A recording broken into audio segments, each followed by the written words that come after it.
I've got my Harbor Freight tube roller here, and one thing about the factory dies is they're all round, so you can't do flat or square. If you want to do that, you're going to have to build your own set. There are sets out on the internet that will do flat and square steel, but they are hundreds and hundreds of dollars. And honestly, they're priced competitively with what it would cost you to build them yourself if you had access to the lathe. But I decided to build my own instead of spend money on someone else's.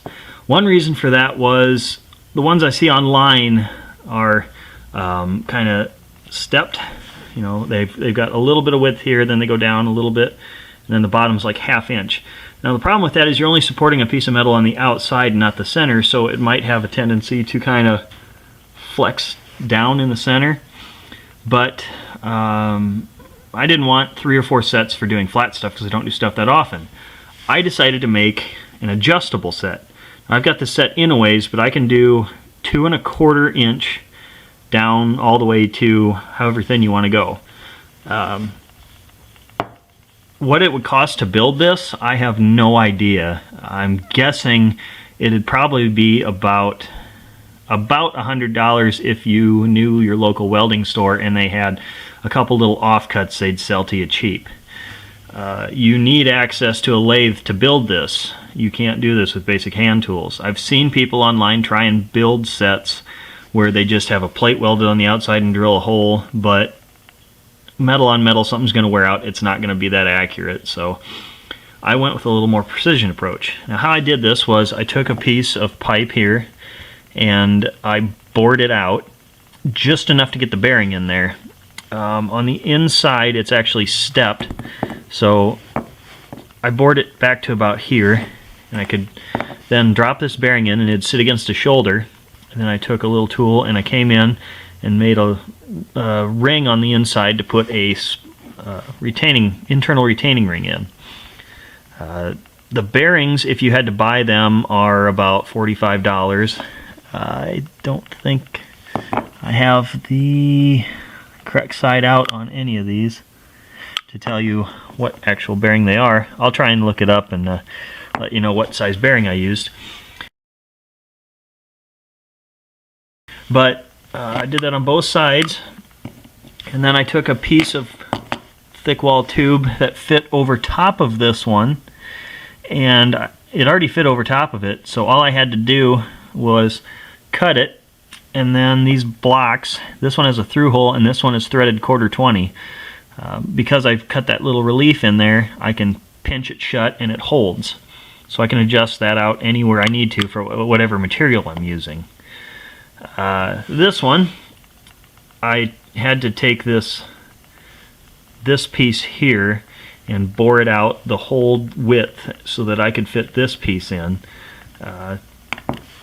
I wanted solid because that's where you apply the pressure, is to this drive roller.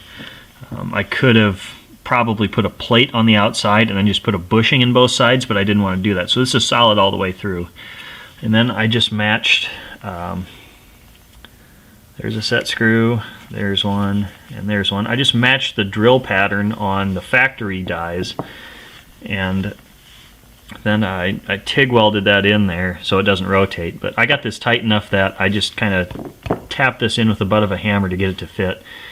I could have had a press fit or have to heat it to get it in there, but I didn't want to do that because I wanted to be able to get it lined up really well. The benefit of me doing it this way is that I can adjust it to whatever width I need. So if I want to take something that's not a normal dimension, something weird shaped or custom like an octagon, or some piece of metal I picked up that got cut down and it's not an exact width, I can just adjust these and run that through here.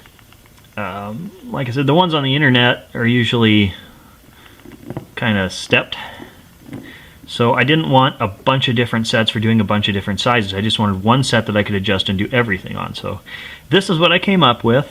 And like I said, I'll try and get you part number for the bearings that I used.